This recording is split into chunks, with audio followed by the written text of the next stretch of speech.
Bienvenidas, bienvenidos a Observatorio Semanal.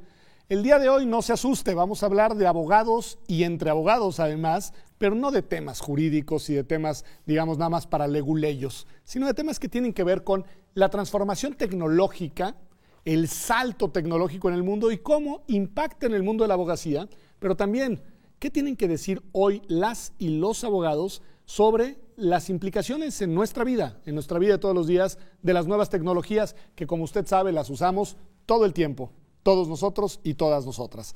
A ver, ¿cómo funcionan tradicionalmente los abogados? Empecemos por ahí. Normalmente, ¿cómo nos formaron? ¿Cómo nos enseñaron? Los abogados somos muy formalistas, seguimos mucho las reglas, somos mucho de libros, mucho de papel, expedientes y expedientes y expedientes. Cuéntanos un poco, Joel, ¿cuál es la tradición de la formación jurídica en Occidente? Bueno, la formación jurídica desde hace décadas no ha cambiado mucho, hay que reconocerlo. Estamos acostumbrados a tener una educación clásica en las aulas, en donde se percibe al docente como el todopoderoso, la única persona dueño de la verdad, y realmente no estamos acostumbrados a cuestionar a los profesores. Los profesores normalmente estudian de lo que dicen los grandes académicos, los grandes reyes de la filosofía del derecho, y nunca cuestionamos si incluso lo que dicen los libros está bien, claro, o deberíamos de repensarlo. Yo todavía conservo muchos libros de los cuales tuve la oportunidad de usarlos en la carrera de Derecho, y cuando se me ocurre de repente en tiempo libre abrir uno y echar una leída de unas 2, 4, 5 paginitas, me sorprendo de lo mucho que hemos avanzado como abogados y de lo mucho que no hemos avanzado en el estudio del derecho, porque seguimos estudiando de la misma manera, seguimos estudiando muchas veces con los mismos autores, y de hecho en alguna ocasión me tocó leer una persona que publicó un tuit que dijo: estoy haciendo un estudio sobre informática jurídica o sobre inteligencia artificial, y los autores hacen referencia a libros de 1996. Entonces, eso nos da mucha claridad en el sentido de saber que no hemos avanzado en muchas cosas. Y tendríamos que avanzar porque, a ver, la justicia, la jurisprudencia, la abogacía es tradición, eso decimos siempre. Y de hecho por eso vamos y estudiamos a Ulpiano, estudiamos, es decir, a los clásicos, porque algo de lo que nos dicen es que para ser buen abogado lo que tienes que conocer son los grandes conceptos, los grandes principios, las grandes reflexiones y criterios jurídicos y adecuarlas ya a la realidad que te tocó vivir. Mira, Pedro, yo creo que sin duda una cuestión no está peleada con la otra. Yo sí soy mucho de la idea que debemos de conocer los principios y los principios básicos y fundamentales del derecho. Sin embargo, una cuestión es saberlos llevar a la tónica actual, a la actualidad. Eso es, creo que justo donde se ha quizás detenido un poco la práctica del derecho en general, en el hecho de saber entender cuál es la actualidad que está sucediendo y los principios que sí bien, como bien menciona, son tradicionales, saberlos acoplar y saberlos llevar. Creo que hay un punto bien interesante en cuestiones de tecnología, que naturalmente el derecho va a estar retrasado, ¿no? Por lo menos unos 20 años a los avances tecnológicos. Eso es normal, no es cuestión de que nos espantemos. Por digamos, la velocidad con la que va el avance tecnológico, ¿no?, frente a la velocidad con la que se transforma el derecho. Exactamente, o sea, el avance tecnológico es muchísimo más rápido. Una cuestión que lo vemos a diario prácticamente es con los dispositivos. Cada año tenemos un dispositivo nuevo, con nuevas adiciones, etcétera, y vemos que pues las leyes se quedan un poquito retrasadas. Sin embargo, eso también no significa que no sean aplicables. Okay. Entonces, un tema ahí. Me parece interesante. Hay quien dice, Joel, te lo pregunto así, hay quien dice que no falta mucho para que los abogados seamos absolutamente, digamos, innecesarios, que uno va a poder, a través de las tecnologías, preguntarle a un programa perfectamente bien diseñado cuál es la mejor solución para un dilema jurídico determinado, y que ese programa te va a dar una respuesta mejor que la que te da el mejor o la mejor abogada, abogado, despacho de abogados. ¿Qué decir de eso? De hecho, Pedro, hay dos posturas que usualmente se ocupan en polos opuestos. Hay una postura que dice que los abogados jamás seremos reemplazados, y hay otra postura que dice que los abogados serán reemplazados por la tecnología. En lo personal, yo pienso que estoy en medio, soy un poco más ecléctico. Te voy a preguntar dónde estás tú también. Yo creo que hay muchas cosas que hacemos los abogados que perfectamente son realizables por máquinas. Las máquinas pueden leer, las máquinas pueden sintetizar, las máquinas pueden ser extractos de párrafos relevantes o de conclusiones inclusive. Relacionar tesis, casos anteriores y exacto, demás, ¿no? Todo eso lo pueden hacer las máquinas y además lo hacen mucho mejor que nosotros, porque lo que a uno le tarda en leer un libro no es lo mismo que la máquina, el tiempo que la máquina ocupa para hacer la misma tarea. Entonces, hay ciertos tipos de tareas que en efecto los abogados, si solamente saben hacer eso, pues ese tipo de abogados o ese tipo de tareas que realizan ciertos abogados, adiós. Adiós a los pasantes de los despachos de abogados. Sí, porque es lo primero que hace un pasante. No se asusten los pasante. estudiantes, pero pues eso es probable. Es lo primero que pones a hacer un pasante, los grandes despachos, lo primero que ponen a hacer un pasante es a leer, a buscar información, buscar jurisprudencia, buscar tesis, buscar casos y que les hagan un resumen, ¿no? Eso es básicamente lo que le pides a un pasante. Y eso te lo va a hacer pasante. una máquina. ¿Y qué es lo que las máquinas no pueden hacer y los abogados sí? Bueno, tareas cognitivas, ¿no? Cuando se trata ya de analizar un caso, de aplicar la ley, entender cómo la ley debe aplicarse al caso concreto, conocer el trasfondo del caso, esos tipos de asuntos puede ser que las máquinas no lo hagan tan bien. Te pongo un ejemplo muy sencillo. Si tú a la máquina le dices, pues esta persona es un violador o es un asesino, la máquina va a leer el Código Penal y te va a decir, pues corresponde tal pena a tal tipo penal, ¿no? Así de sencillo. Lo que hace el juez es analizar el caso concreto. El juez dice, bueno, sí, a lo mejor es un violador, pero tiene una infancia problemática, es una persona que fue abusado sexualmente por toda su familia, fue víctima de trata, y el juez conoce otras circunstancias que pueden ser atenuantes en el momento preciso de dictar una tomar pena. la decisión. Eso la máquina todavía no creo que estemos en un momento en que las máquinas puedan tomar en cuenta ese tipo de cosas, analizarlas, pesarlas y dar una conclusión concreta. Una opinión, digamos. Eso es lo que la máquina no te va a dar, es una opinión. Así ¿Tu es. postura? Concuerdo con Joel, o sea, creo que el punto medular está en esas tareas para las cuales los abogados nos debemos de apoyar en la tecnología. Más un tema ya de si nos va a destronar un robot con corbata o no. Creo que es un tema de apoyarnos en hacer nuestras tareas todavía más eficientes. Creo que justo lo que buscan muchas personas, y eso se deriva del acceso tan rápido a muchísimos contenidos. Pero una pregunta, nada más Sí. que te escucho y me salta esta duda. Se dice que también el ser abogado es un oficio que se aprende practicándolo. ¿Cómo te vas a saltar en la formación de un abogado toda esa etapa de la práctica que hoy te haría una máquina y aún así ser un jurista que puede tomar decisiones bien tomadas? Es que mira, yo no creo que sea el hecho de saltarlo o, ¿Lo qué? como decías, eliminar a los pasantes, ¿no? Por temas incluso hasta de costos y Que demás. claro que no lo propuse, ¿eh? Yo solo digo que cuidado. No, creo que insisto, es un tema de apoyarnos en la tecnología, cómo nos puede quizás simplificar un poco ciertas tareas, no todas. Ok. Naturalmente el tema de interpretación, ese sí todavía no tenemos un alcance, un nivel de tecnología. Este punto, digamos, a de que llegue el criterio. a esa interpretación, ese criterio puramente humano, por así decirlo. Sí, sí, sí. Pero sí apoyarnos de la tecnología. ¿Por qué? Porque lo que busca también muchas personas, y te digo, derivado de esta amplitud de servicios que tenemos gracias ahora a Internet, es más que un tema de un servicio, buscan una experiencia a través del abogado. Entonces creo que el tema de utilizar las tecnologías provechosamente nos puede permitir llegar a ese punto. Una parte interesante, me parece muy bien, muy resuelto, digamos, el punto.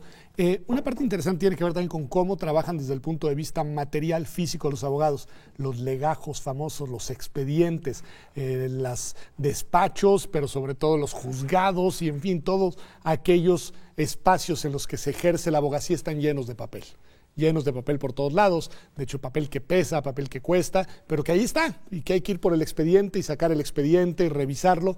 ¿Qué va a cambiar o qué está cambiando o qué ya cambió que yo no sepa en el mundo de la abogacía con relación a esta cosa tan práctica como es el material sobre el que se trabaja, Joel? Bueno, las leyes ya cambiaron, pero desde hace muchos años. El 29 de mayo del año 2000 se publican reformas al Código de Comercio, Código Civil Federal, Código Federal de Procedimientos Civiles y Ley Federal de Protección al Consumidor, que forman la base de lo que yo le llamo la miscelánea de comercio electrónico, que es la regulación de cómo se puede comerciar o hacer negocios por Internet. Y desde ese momento es posible comunicarnos electrónicamente como particulares, como comerciantes, hacer negocios por Internet y te dicen que ya no necesitas papel. ¿Es válido un contrato que haga por Internet? Es perfectamente válido y de hecho tenemos una norma oficial mexicana, la 151, que nació en 2002, luego fue reformada en 2016, se publica la nueva en 2017, que ya trae un concepto inclusive de digitalización de documentos aparejado una reforma posterior al Código de Comercio que habla también de digitalización de los documentos. Esta reforma es muy reciente, la del Código de Comercio,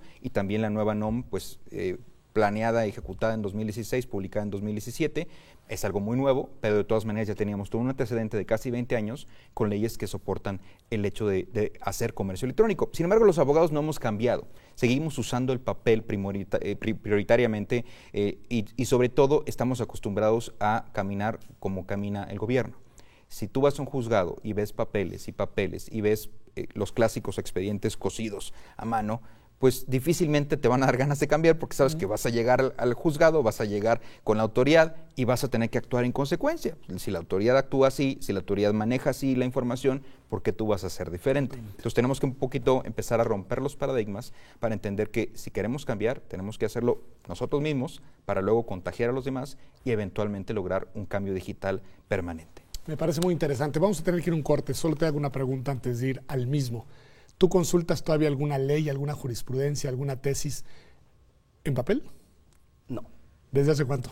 Desde hace más o menos unos 4 años. 4 años, perfecto. Digo, nada más para saber también dónde hoy usted puede ir a buscar las leyes y en dónde se encuentran en plataformas digitales, lo cual ha de haber sido además, me imagino, muy costoso y muy lamentable para quienes se dedicaban todo el tiempo a vender leyes y actualizarlas con las múltiples reformas que hay en este país en formato de papel que llegaban a todos los despachos de abogados, las actualizaciones legislativas. Pero bueno, ya volvemos aquí, no se vaya. Ya ve, no estamos hablando de cuestiones aburridas solamente para los juristas y las juristas, sino de algo muy interesante, que es el impacto de las tecnologías en el mundo del derecho. Ahora vamos a platicar desde otra perspectiva, las nuevas oportunidades o los nuevos espacios en los que las y los abogados deberíamos de decir algo por el cambio tecnológico. Regresamos.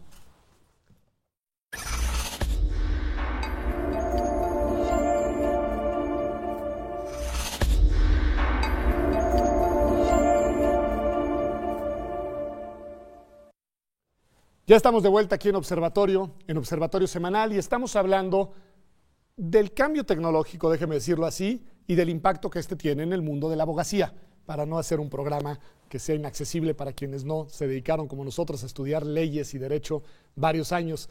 Salvador, a ver, un tema interesante es que esta transformación tecnológica ya nos ayudaron en algunos nichos muy relevantes a ver cómo debería de cambiar, porque nos dice Joel, todavía no ha cambiado del todo, la manera en la que se desarrolla el quehacer cotidiano, profesional de las y los abogados. Pero también el cambio tecnológico abrió una gran cantidad de nuevos campos que son relevantes para el derecho o sobre los cuales el derecho debería de decir algo y que además se ofrece como nuevas oportunidades para desarrollo profesional a las futuras y a los futuros juristas. Totalmente, Pedro. Mira, ¿cuál es la cuestión aquí? Que cuando hablamos también en temas de tecnología, y así puramente hablando de tecnología, el futuro fue ayer. Sabemos que hay muchas cuestiones ¿Por que la velocidad? Nos imaginamos, ¿no? Y que en algún momento, incluso vimos en muchas películas de los 80s, 90s, y que ya pasaron hace 10 años, ¿no? Y que son cuestiones que o subsistieron o que ya simplemente desaparecieron o evolucionaron en otras. Tú estás bien chavo, pero cuando nosotros estábamos en la prepa y en la secundaria, era impensable que algún día pudieras ver a alguien en tu teléfono y platicar de manera, pero impensable. Era una gran fantasía. Totalmente, y esto es una cosa de todos los días. Era un tema de ciencia ficción, ¿no? Exactamente. Sin embargo, esa ficción ya se ha convertido en ciencia. Okay. ¿Cuál es la cuestión aquí con el tema de cómo aprovechar y cómo estos nuevos espacios que se han generado a través de las tecnologías, cómo los nuevos abogados pueden empezar a incidir, a empezar a generar muchísimo conocimiento alrededor?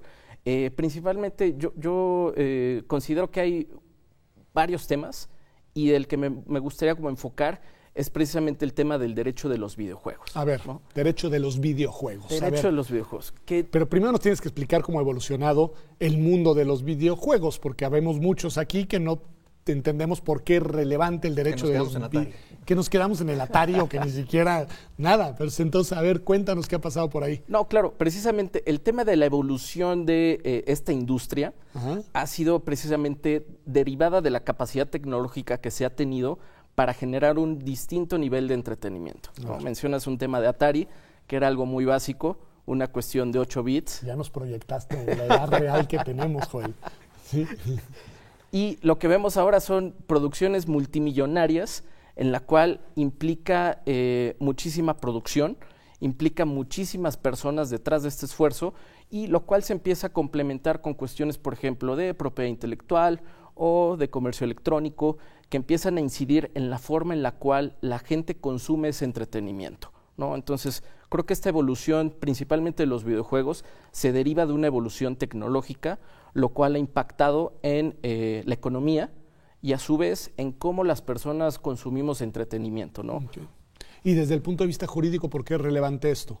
Desde el punto de vista jurídico, porque al momento de que hay una economía derivada de esto... ¿Es un gran negocio? Es un negocio multimillonario. Okay. El negocio de los videojuegos rebasa ya la industria del cine, de la televisión y del radio juntos. ¿En serio? Sí. Entonces, obviamente sabemos que en el momento en el que empieza a haber una mayor cantidad de dinero, empieza a haber ciertos temas legales. Claro, empiezan a haber también, conflictos, disputas, en fin, a quién le toca qué, derechos. Exactamente, ¿no? Todo este tema de los derechos. Y todo es a través de plataformas digitales. La mayoría es a través de plataformas digitales y es justo hacia donde empieza a ir la industria. ¿Por qué?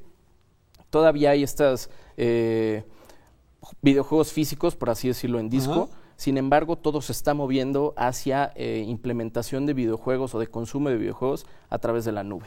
Ok, me parece muy interesante. Un tema que, digamos, es como paralelo, que a algunos nos preocupa o alguna vez nos preguntamos, ¿qué acabo de aceptar cuando me aparece, digamos, en una página, en un contrato de adhesión, que es de estos contratos que uno simplemente acepta cuando acabas de comprar un teléfono, cuando acabas de comprar una tableta, y te dice, usted acepta todas las tal, o luego te dice, lea primero antes de cualquier cosa, ¿no? Antes de reservar un boleto de avión, antes de reservar un hotel, antes de comprar, lea usted todo y diga acepto o no acepto, y uno va directamente al acepto. En realidad creo que es muy poca gente la que lo lee. ¿Qué estamos aceptando ahí, Joel? Mira, es súper interesante porque los abogados americanos nos llevan mucho camino recorrido en esta materia. Ellos han creado 3 sistemas del consentimiento cuando no estamos presentes para decir un sí o para poner un ganchito en una firma, en un papel, ¿no? Cuando no hay presencia física de las partes.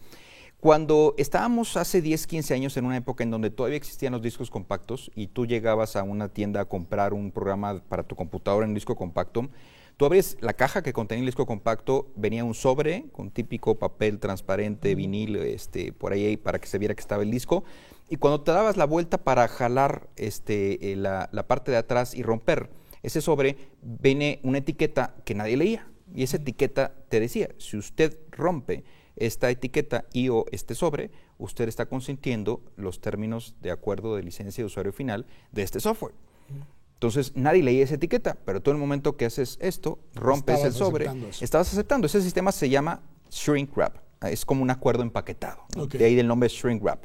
Luego nos migramos al mundo de Internet y vienen varias vertientes, principalmente la vertiente 1 y la vertiente 2, la vertiente de solo navegar, consentir por navegar, cuando te dicen, oye, si tú usas mi sitio web, estás consintiendo los términos y condiciones. Eso te dice LinkedIn, por ejemplo. Sí. Al momento de usar mi sitio web, tú estás aceptando mis términos y condiciones. Y la otra posibilidad es el famoso click wrap. Y el click wrap implica el hacer clic. Estás aceptando con un clic, es consentimiento expreso. No estoy navegando, sino digo, yes. Es consentimiento expreso, pero a través de un clic.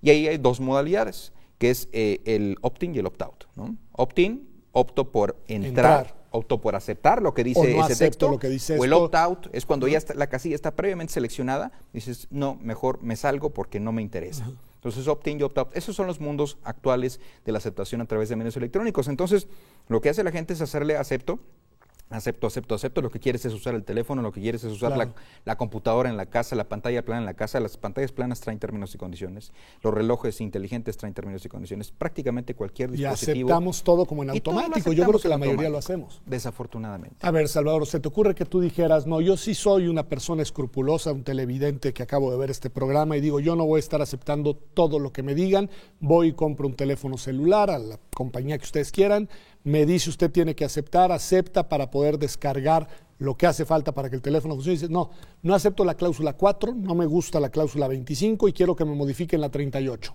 ¿Se puede hacer eso? Ese es el mundo ideal, sin embargo, en términos prácticos, no se puede. ¿Por qué? Porque viene derivado de un contrato, o como se conoce aquí, un contrato de adhesión, ¿no? Esos términos y condiciones, como se les ha llamado rimbombantemente. ¿Y si le quiero hacer algunos ajustes antes de decir acepto? No hay forma de modificarlos, esa es la cuestión. O aceptas o no utilizas el servicio, o lo puedes utilizar muy limitado, ¿no? Igual con todas estas aplicaciones de transporte, pasa lo mismo. O sea, oye, pero yo no quiero que sepas mi ubicación. Ah, bueno, pues si no puedo saber tu ubicación, no sé dónde no te voy a dar el mapa para decir a dónde vas. Exactamente, ¿no? Entonces creo que sí hay una cuestión sumamente interesante. Sin embargo, también el modelo a través del cual se han desarrollado los términos y condiciones de uso de plataformas digitales es sumamente complejo y abusivo.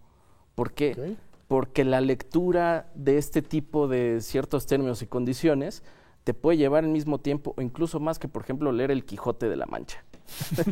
Por la cantidad de cosas. De información y de cosas. Pero como dices, quizá ya si quieres usar el servicio, si requieres tener el app para cualquier cosa, pues ya de una vez te vas directo y dices que sí. ¿Y quién nos protege de no estar aceptando cosas inaceptables? Es decir, que lesionen nuestros derechos personales, nuestros datos personales, nuestra privacidad, en fin, que nos vulnere, quién sabe ante qué actores al decir sí acepto. Es un tema interesante que tiene que ver con temas de jurisdicción. Sin embargo, antes me gustaría abordar un tema súper interesante de lo que le acabas de preguntar a Salvador.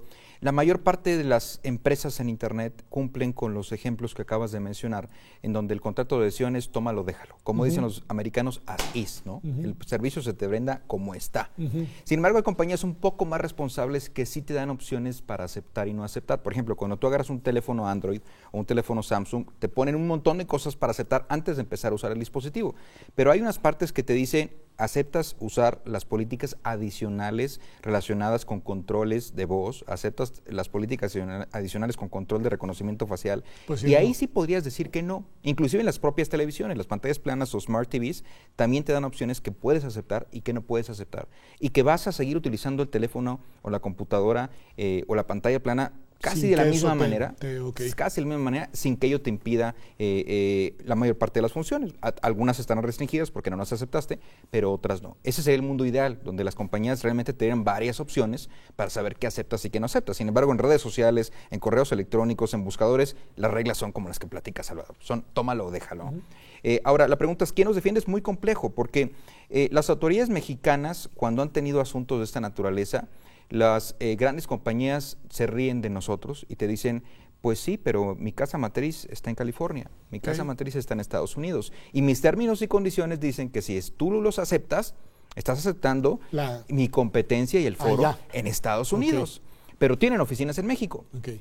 Vienen a hacer negocios a México, cobran millones de pesos, millones de dólares al año en publicidad, y cuando llega la autoridad a requerirles a México, les dicen, yo no soy Facebook, yo no soy Google, yo no soy Twitter, soy Facebook México, soy Google México, soy Twitter México y soy una oficina de representación, soy una oficina de marketing, soy una oficina de ventas, pero yo no soy el buscador, yo no soy la red social. Si te quieres pelear, vete a pelear con todos los Estados Unidos. Y ahí las autoridades mexicanas bajan las manitas y dicen, pues ayúdenme desde el punto de vista legislativo porque yo tengo las manos amarradas.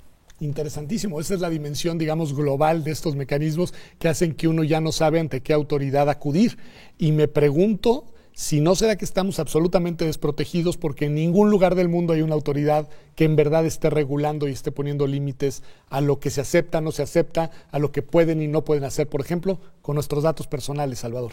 Mira, creo que podría ser quizás una visión muy fatalista, ¿no? Y en un momento decir, oye, pues es que nadie está velando por el tema de los datos personales en general o a nivel mundial. Sin embargo, sí empieza a haber muchas iniciativas. ¿Cuál es la iniciativa que más ha tomado relevancia en los últimos años? Es el Reglamento de Protección de Datos de la Unión Europea, o GDPR, por sus siglas en inglés, que tuvo muchísima relevancia con su publicación y su entrada en vigor el año pasado, el 25 de mayo del año pasado, ¿no? Entonces, ahí sí hubo una especie quizás de paradigma de empezar a decir, ok, esta regulación, si bien desde mi perspectiva es un poquito excesiva en ciertas cuestiones, sí toma en consideración mucho la cuestión de, ok, empresas que estén utilizando o que estén lucrando con los datos personales de sus usuarios deben de tomar estas precauciones, deben de llevar a cabo todas estas situaciones en específico establecidas por el mismo reglamento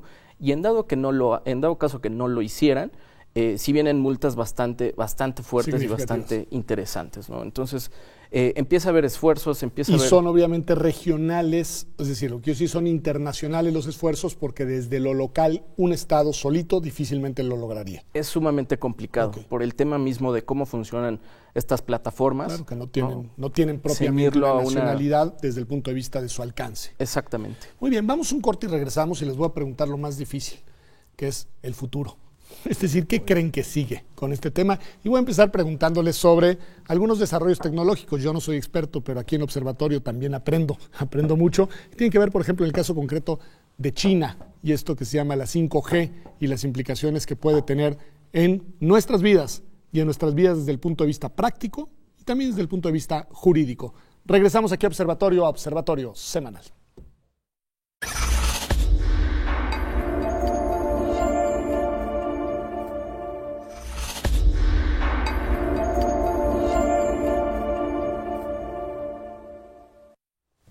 Ya estamos de vuelta aquí en Observatorio Semanal, y estamos hablando de cómo el cambio tecnológico ha impactado en el mundo del derecho y también en cómo el derecho debería de ir siguiendo e incidiendo y de alguna manera regulando el cambio tecnológico.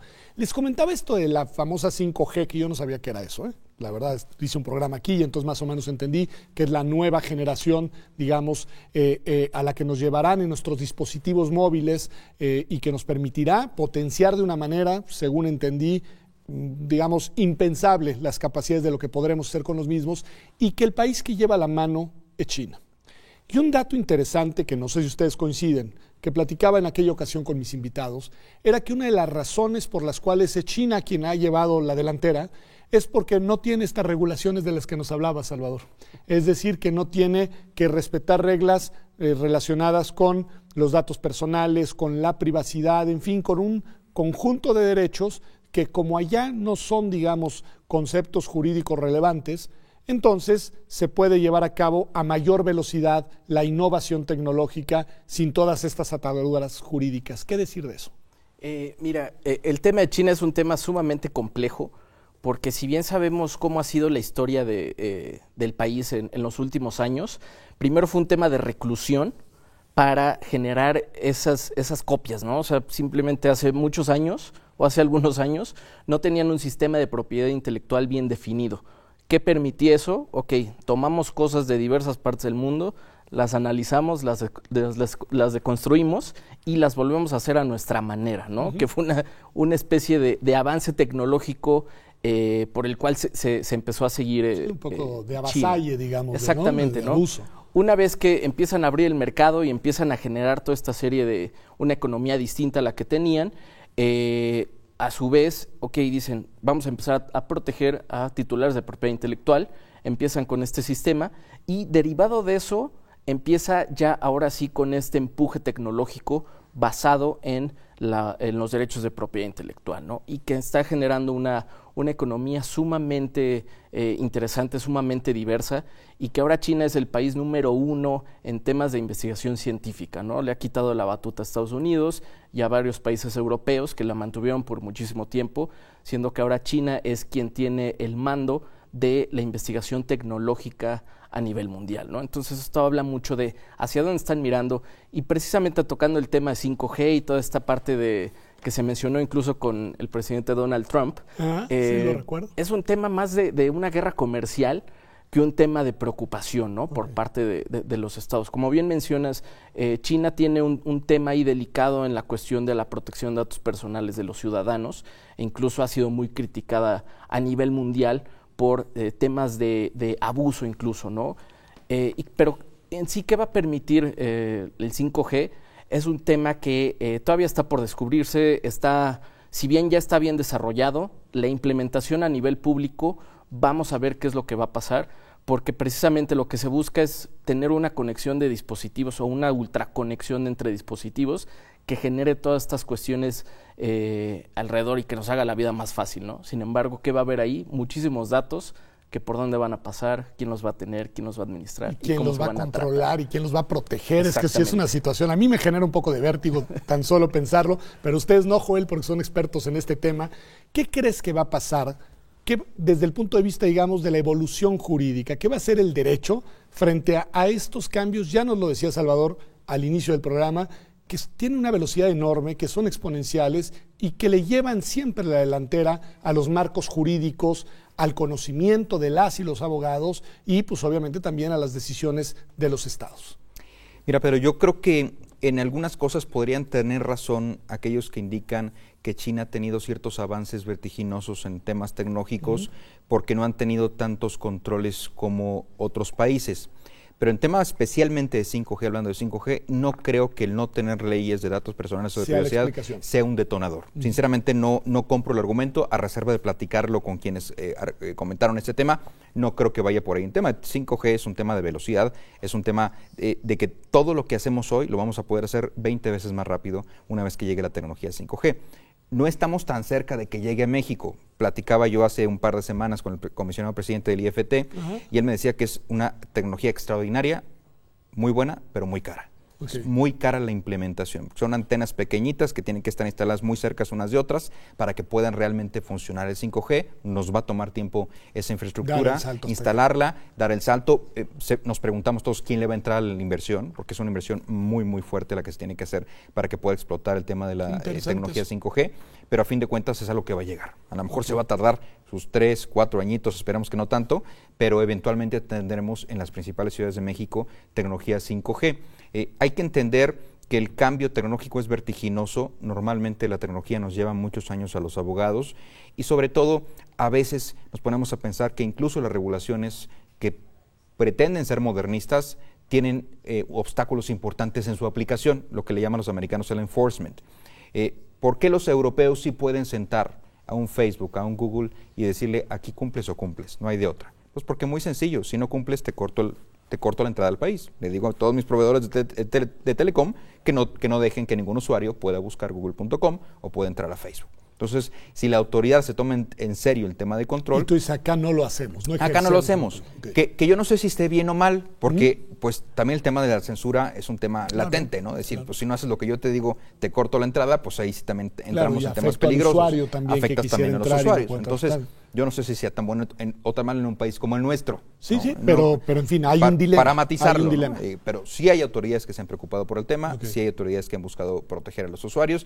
En el propio Estados Unidos tenemos a la Federal Trade Commission, que bien o mal ha impuesto las mayores multas en materia de privacidad en el mundo. ¿No? De que las cobre o no las cobre no lo sabemos, pero al menos es la autoridad en el mundo que ha impuesto las multas más altas en estos temas, pese a que se percibe que en Estados Unidos las leyes de datos tienen una protección muy baja o muy escasa comparado con la legislación europea, mexicana y de muchos otros países.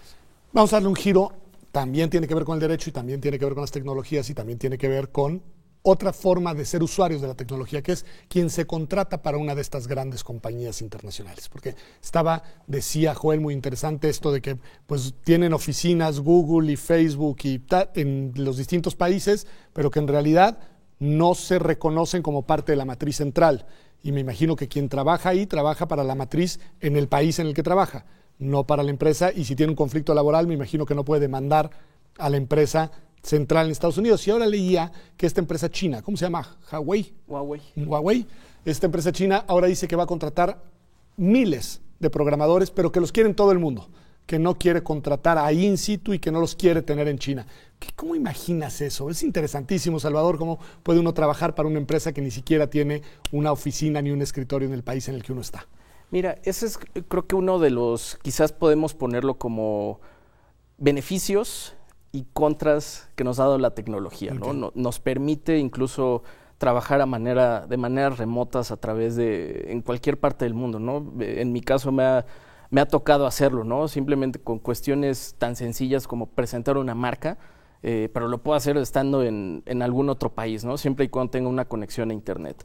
Entonces creo que el tema es un tema medular en cuanto a cómo a las personas les empieza a facilitar la forma de trabajar, pero también cómo estas nuevas formas de trabajo quizás van en contra de leyes tradicionales laborales. Es que eso es lo que yo pensaba, es ¿no? Justo el Antigüedad, vacaciones, exactamente. Aguinaldo, pues todo eso desaparece en esta fórmula de trabajo, me imagino. Sí, que también es un esquema de que, por ejemplo, muchas empresas de tecnología manejan un esquema de cierta participación para para los empleados, ¿no?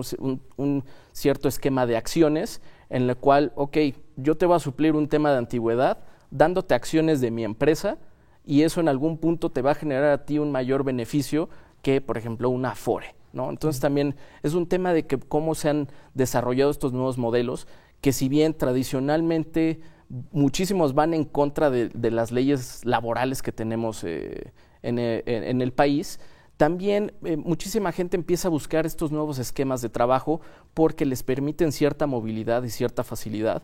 Y precisamente en el punto que tocas de los programadores o los desarrolladores, son muy dados a trabajar en cualquier espacio, ¿no? Son más dados a trabajar desde lugares remotos, desde casa, se sienten más cómodos.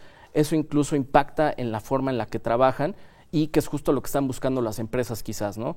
Quizás dar ciertos beneficios, pero contrario a cierta estabilidad laboral como se conoce tradicionalmente. Y nunca vas a conocer quién es tu empleador realmente, salvo a través de, digamos, su marca tecnológica. Exacto. Una última pregunta, porque el tiempo es cruel en televisión, Joel, pero me interesa mucho y al público y casi, yo, para mí igual, nos queda muy lejos. ¿Qué es este fenómeno de los influencers y de estas gentes que cobran por lo que hacen? Es decir, ¿qué es esto? ¿Quién les paga? ¿Cómo les paga? ¿Quién regula eso? Hay muchos puestos de trabajo que se han generado en esta nueva era tecnológica que antes no existían y que eran impensables, ¿no? Okay.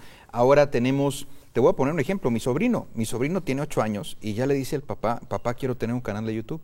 A los 8 años, ¿por qué? Porque ve que los amiguitos se la pasan en YouTube y porque hay niños en YouTube que están haciendo no miles, millones de dólares. Pues ustedes me contaban eso, ¿no? De un niño o niña que... Hay un niño muy famoso en la India, no me acuerdo si es en la India, que la verdad es un niño multimillonario, y sus papás, me imagino que también, porque se dedica a abrir juguetes, a hacer los famosos reviews, recibe juguetes. Todo empezó porque en una Navidad recibió muchos juguetes de la familia, a los papás se le ocurrieron filmar al niño cuando estaba abriendo sus juguetes. El niño abre muy metódicamente los juguetes, los muestra a la cámara, explica que la cola del dinosaurio, que la llanta 4x4 del juguete, que el motor, todo lo explicaba el niño de una manera bellísima frente a las cámaras. Lo subieron a YouTube, vieron que fue un exitazo y así empezaron a detectar que había un interés de los niños de conocer cómo funcionan los juguetes y pues ahora ese niño es multimillonario. Y dices multimillonario porque ¿quién le paga? Los propios fabricantes de juguetes. Le mandan el niño gana juguete y gana dinero. No solo le pagan, sino que le dan todo gratis. O sea, todos los juguetes nuevos que salen en el mercado se los mandan a él primero para que los revise frente a la cámara y publique su video diciendo, pues este juego me gusta, este no, este juguete está bonito, este juguete se rompe fácil, etcétera, ¿no? Entonces, ese fenómeno se ha migrado a muchos canales. Hay youtubers o influencers de ropa, de tecnología, de videojuegos, de muchísimas áreas. Y lo único que se dedican es a revisar tecnología, a revisar ropa, a revisar videojuegos. Lo hacen frente a las cámaras con un buen equipo, con una buena iluminación. Y eso hace que se conviertan en famosos y luego empiezan las marcas a acercarse a ellos porque ven que tienen canales con miles o millones de seguidores y dicen, pues ya me interesa que este cuate comente mi producto, aunque no me vaya tan bien, pero cuando menos voy a estar en boca de todos porque el mejor influencer en tecnología revisó mi nuevo teléfono o revisó mi nueva tableta o revisó mi nueva computadora, ¿no? Salvador, ¿sigues algún youtuber o influencer tú? Sigo a varios. ¿Sigues a varios? Danos 3 ejemplos porque se nos fue el programa. Hay uno que es streamer de videojuegos, que se llama Ninja. En temas, por ejemplo, de moda, Hola Sunshine, una buena amiga. Y a Julio Profe, que es un youtuber o un edutuber, como se les conoce ahora, que utilizan estas plataformas para educar. Julio Profe se dedica a temas de matemáticas de una forma muy ágil y demás. Entonces, como comenta Joel, o sea, la tecnología nos ha permitido incluso crear nuevas profesiones. Y, por ejemplo, ¿al profe quién le paga? Al profe le pagan igual, o sea, el tema es el alcance publicitario que puede tener. Como le llega a tanta gente, le paga TV UNAM, si tiene la tasa de TV UNAM, le paga la marca de los anteojos, le paga, en fin, muy interesante. Pues muchas gracias, en verdad, además me parece un tema fundamental para pensarlo aquí desde la Universidad Nacional Autónoma de México, porque creo que tiene un potencial grandísimo lo que ustedes nos marcan, por todos lados, por la formación de las y los futuros abogados, creo que ahí hay algo que mirar por ahí, y también por este lado del potencial, por ejemplo, de la educación a través de medios digitales, que creo que es algo que merece la pena tomar en cuenta en un mundo tan cambiante y en un mundo con tantas, digamos, retos y transformaciones sociales, educativas como el nuestro. Esto ha sido Observatorio Semanal. Nos vemos aquí como todas las semanas el próximo domingo en TV UNAM. Hasta la próxima.